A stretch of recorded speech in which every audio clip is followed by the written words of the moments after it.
Everybody's talking about Jake Paul was running. He was shooting for takedowns, diving for the legs, and he was. But what people don't realize is there's a difference between training for something and then actually being in there experiencing it. I'm sure staying on the outside and using the speed advantage was part of his plan, as well as, clinching when things got close.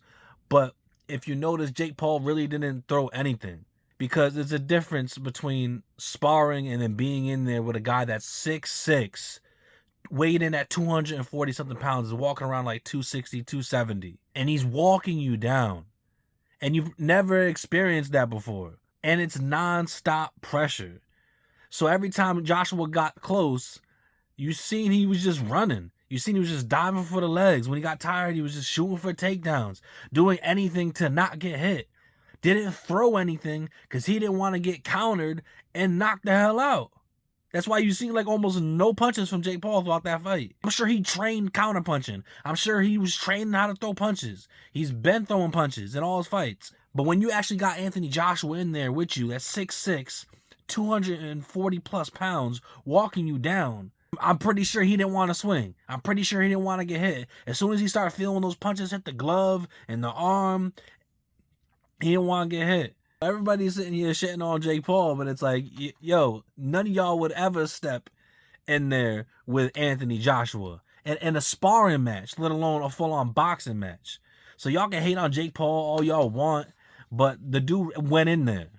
And did he look ridiculous? 100%. Was he running? 100%. Was he shooting for takedowns? 100%.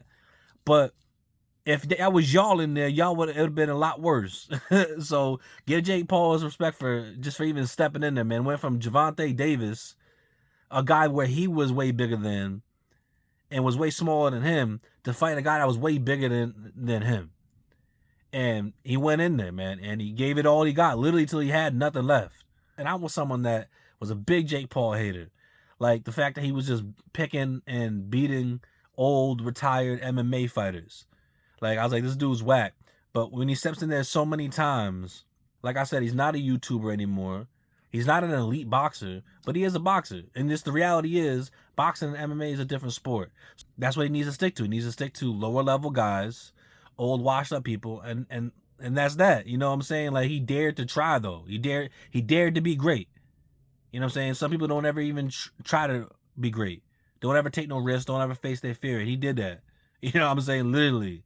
Yeah, respect to Jake Paul, man. Let me know your thoughts in the comments below. Jake Paul, Anthony Joshua, Jake Paul goes down.